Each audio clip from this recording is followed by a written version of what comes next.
Ia whamaloa tu lava. Ia o le tatou proklama le ia so le Fesili o le aso.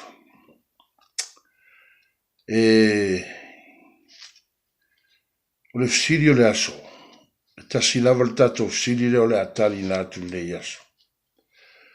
Po le feo le Tusi Paia e faimai e leai ni tofi o fafafine i totonu o Ekalesia.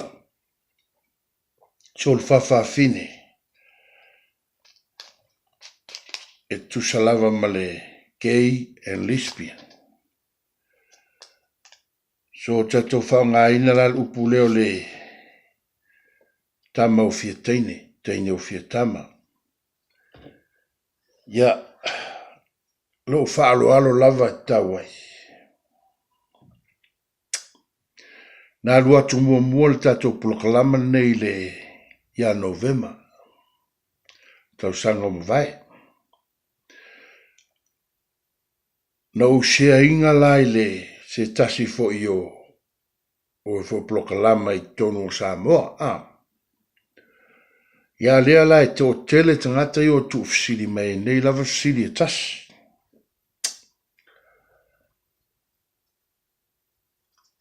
Vai o tau. O te le whamasino i stangata. A tau whai taul mātai o e lua sfulmaltor. Ona o loa ona o tau loa le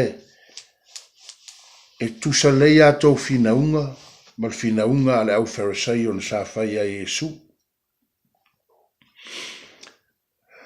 O te le whamasino i stangata.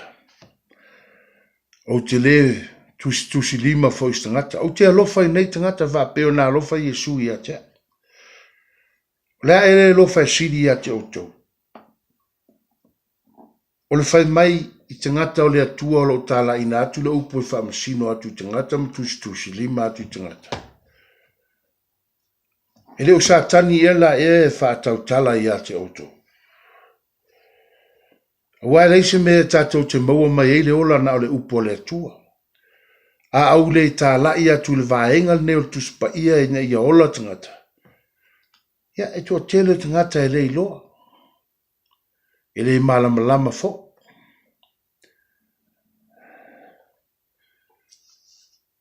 So, ele mwhai fo i ona o fuli tua lavai. Mai ia o tau Fesili. Amen. O le au tali nā tu lava tau Fesili. Mai le fionga pa ia le atua. Pe a whai e tau te le i malama i le video na tu ina atu ia Novemba tau sanga mawai atu. Au a fo i tau whalongo longo. I le tatou proklama e tau atu lo al mea i le maria i pe hitai. O na tapere o le video ai kamal mai au finga unga i tono o Facebook. Whalongo longo uma le video. Whalongo longo mwhai tau i a whai upa Tusi Paia o lo iai. Ai ua tau atu lo le me tinga ai loto tapere video. Ai tu umari o kaman finga unga i tono o Facebook. Ele heise winga. Ele heise winga o kaman. Ele heise winga o finga una o e finga umai ei. O te le finga o te fo i ate oi. Au le au a vatu le upo le atua. Ina ia e malama le lei i le fionga pa ia le atua. A wala le tau lo me tinga ai ta pele o video. Whalongo longo uma le video e malama mai le fionga pa ia le atua. Amen. Sua le Ekalesia. Sua le Tusi Paia i Ekalesia. Le a whaifa a peo sea onga Tusi Paia le tatou mta upu lea fiasi. Ekalesia mua alona whai upu e sfuru. O te wha avi. O le winga na le wha avi o le wha taua nau. O te le loto au wha longo wha nasi upu porsi se o le translating up o le wha Samoa i le lo minga fauda. Ia o le finau o te finau nei ea matangata po le atua. O te sa ili ea ina ia au fia i tangata. Awa a fai ana au fia pea I tangata. Pa ua le fai ya au na le atua. So lea la o te launga sao atuai le fionga pa ia le atua. Wa faimai paulo I. O te le fia tangata o te le sa ilia fo inyo tangata fia mai ia te a whapena la. Ele avea au na le atua. So ele tala paulo le fionga pa ia le atua. Tala I sa o lava le fionga pa ia le atua. Amen. Sa ti ngā lava le tele o tangata. Ia o tangata lo to mawala lalo. E o mai lava la tau matalia Yesu Keriso. Talia le upo le atua. Le whamai la fionga pa ia le atua. Te le atua ye wha mawala lunga. Ai a wina mailo nā lo fatu noa ye wha mawala lalo. Amen. So o te le wha fia lava au ia te au. Ile usa ili o tangata I wha fia ia te au. Ile o wha fia atu I tangata. Ina ia awana I o lau ngātu upo e tinga I tangata. Wa tele ngā o istangata e launga upo e wha fia I tangata. Ina ia fia mai ia te ia. Ai leo se fina ngalo nao le atua. Ia launga le upo le atua, launga sao le upo le atua I tangata. Amen. Tato atu tusi a kenese mua.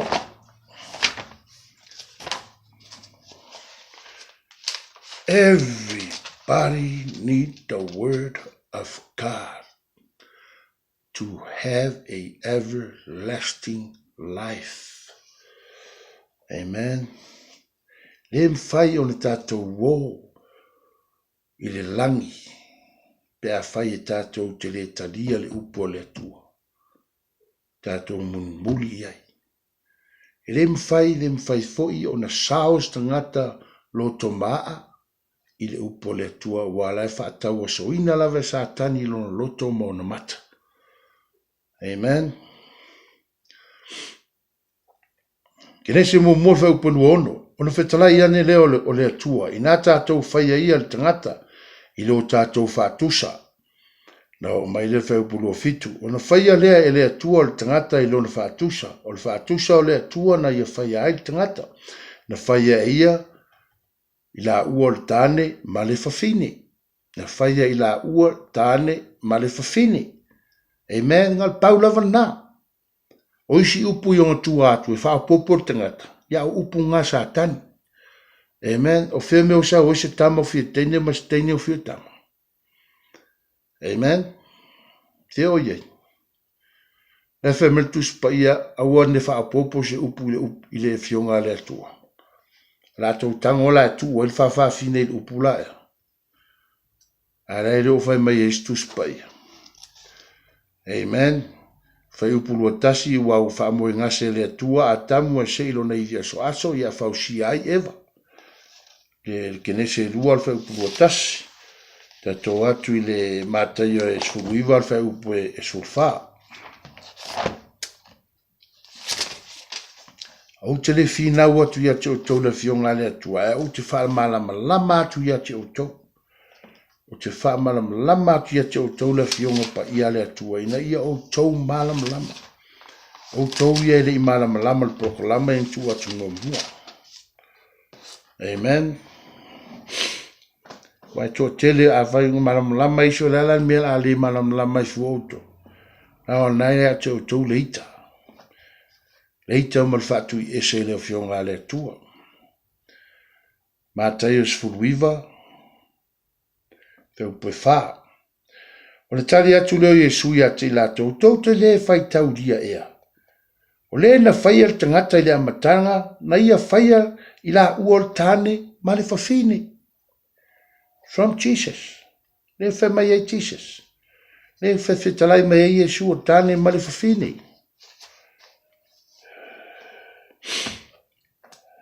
Tue whai tau atu kinesi. Whai mele Ioannes fulu.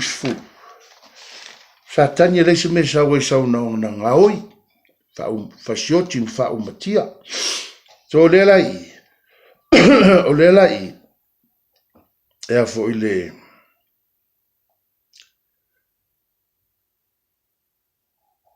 whaamanuianga o whaamanuia loe le tua ia tamu ma ewa. Ua wheupulo valu, ua whaamanuia fo ia le tua ia te ila ua ma ua whetalai atu le tua ia te ila ua. Ia whanawhia. Amen. Whamai ia whanawhia. Excuse me. Whamai ia whanawhia. So me la le tau whaisa tani ngau i se matangata.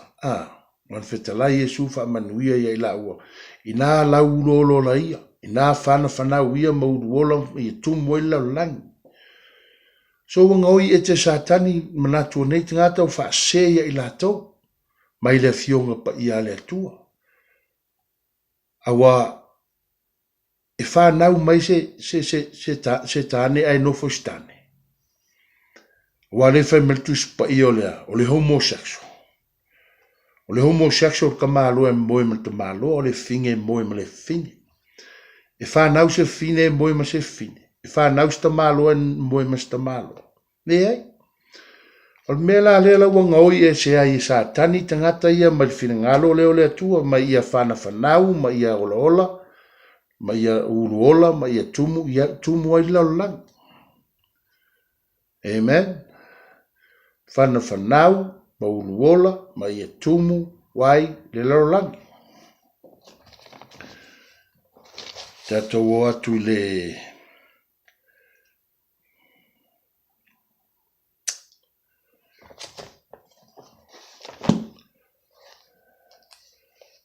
Coronito, mo Coronito.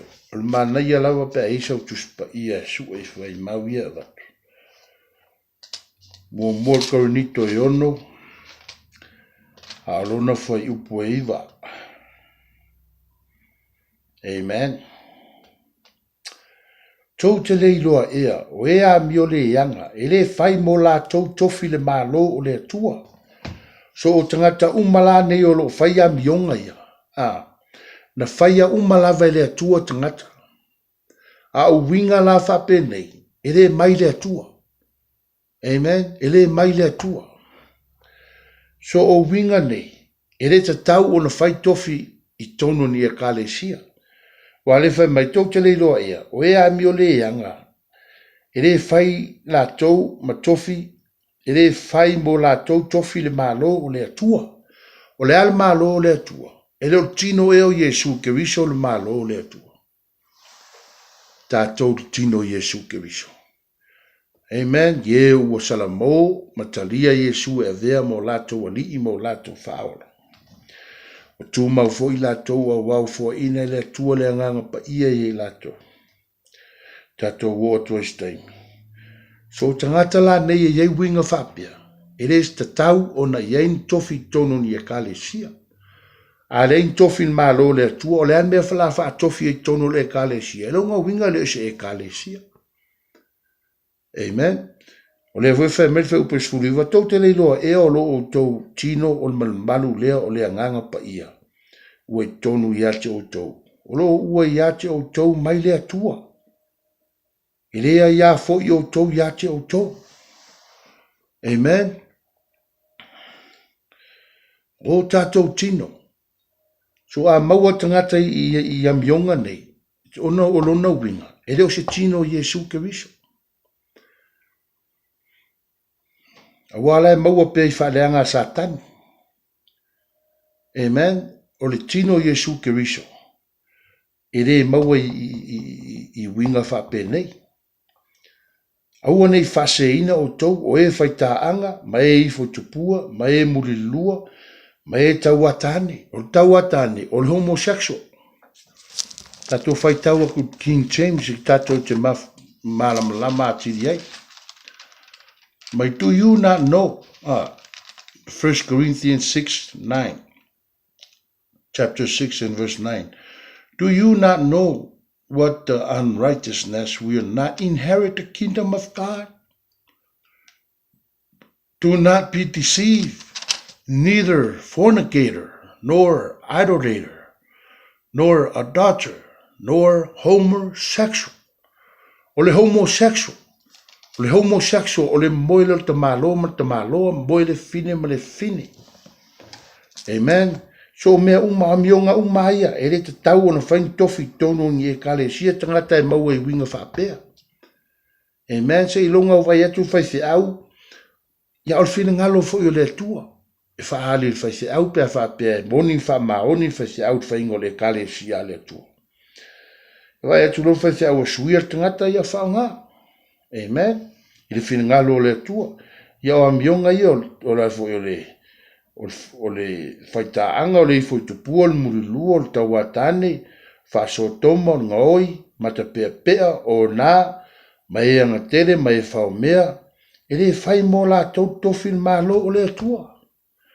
O le malo o le atua o le tino leo o Yesu Keriso. Amen. Tino leo Yesu Keriso, lana Ekalesia lea. E le ngata le malo o langi mo le Ekalesia le atua, ia o nei fo ila lange i el tino Yesu Keriso, le malo la valeo le atua. So ele te tau ona heni tofi o nei tangata se ilonga lave suia. E ma fai a suia foi fai to alua, ia o fai whanau, ia o suia vi ia le atua, malonga la vea ia ila tau. Amen. Tatou atu ia Isaiah, wa fe mele Roma vanu. Nothing that can separate us from the love of God.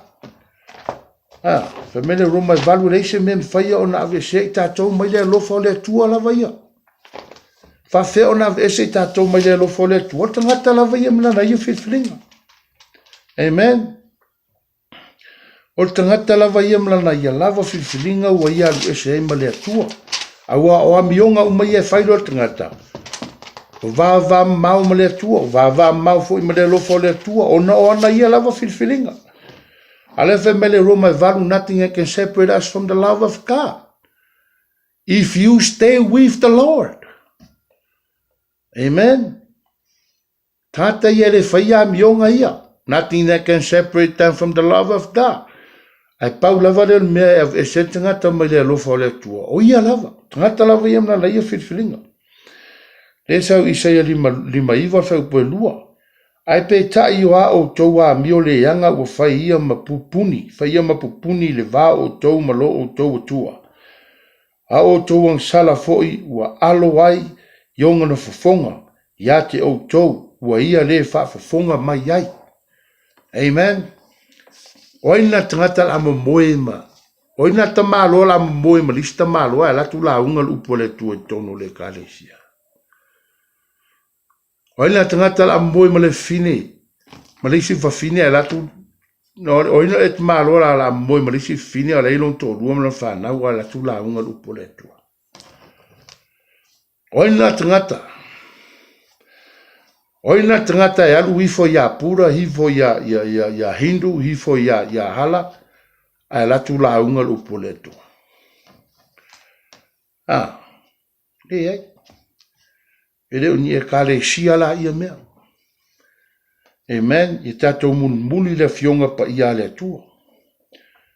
Amen.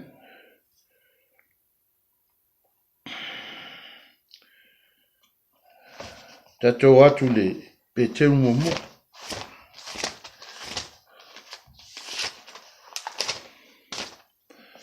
Momo peteu.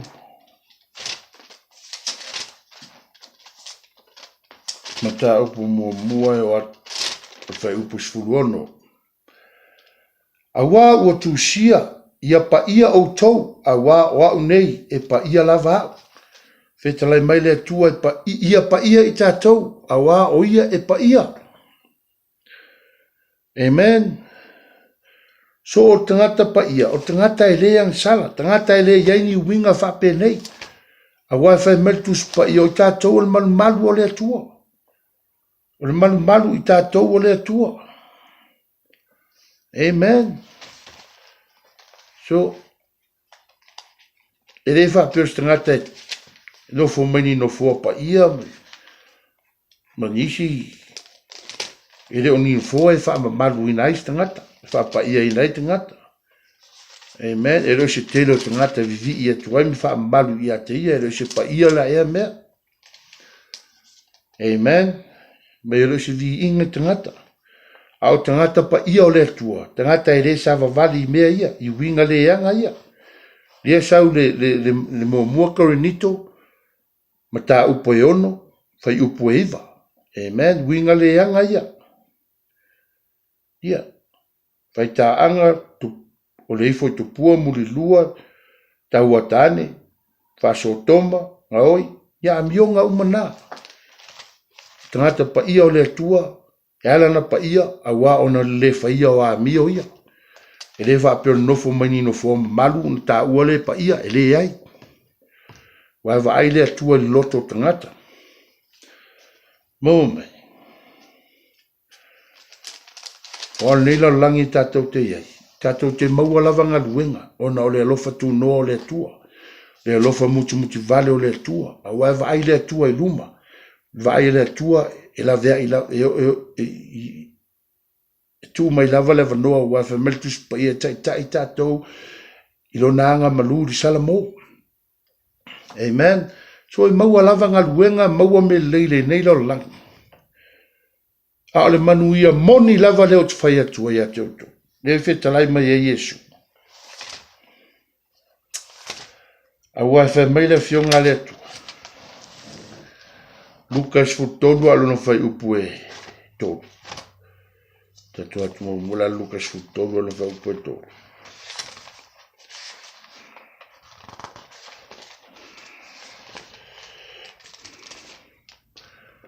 O te whai atu ia te outou, e leai. E leai. Po le alavan malatu o tangata I fafo mal Tusi Paia, e leai. Pea whai tau mari, futonu. Ua au whai atu ia te outou, e leai. Ai a whai tau te le salamo. E whano lava. A whai tau te le salamo, e whapena lava o na whano o tau uma. Amen. Tatou watu I le tusi lea a Ioane. Sfulfa. Le manu ia moni lea. Whetalai mai lea tua ia o tau maua. Le nei manu ia. Toi lua tatou tusi ia umano tatou.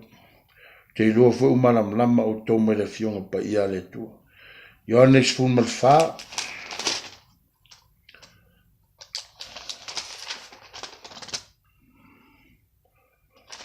Eu pe lua ono atu lua fitu.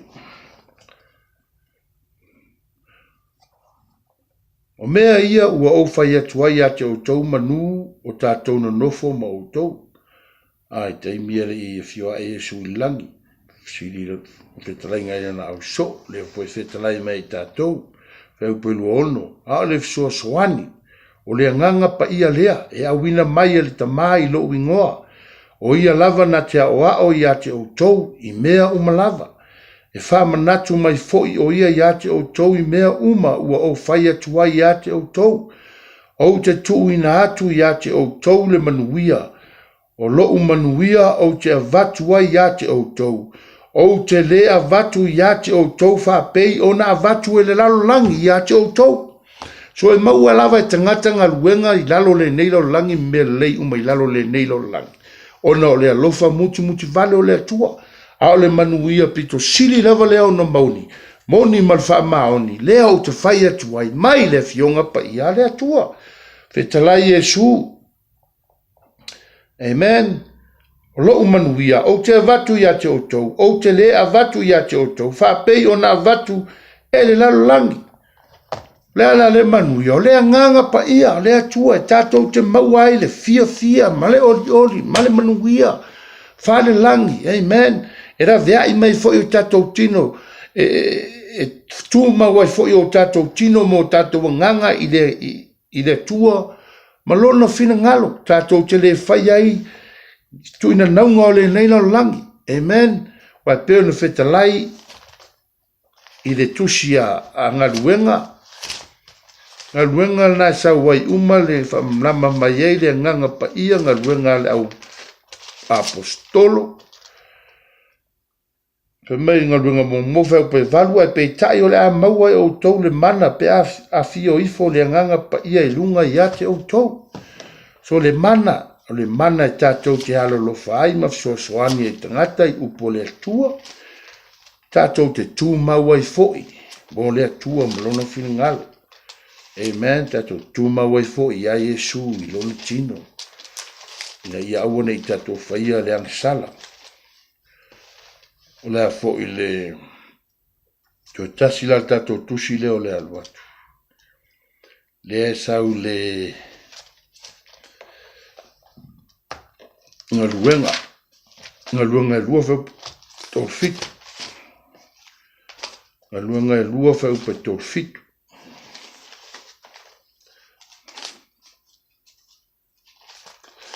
Ia o faisi umia tō tātou plokalama o no au watu tusi o Tusi Paia whaamaramalama atiri a tō tau.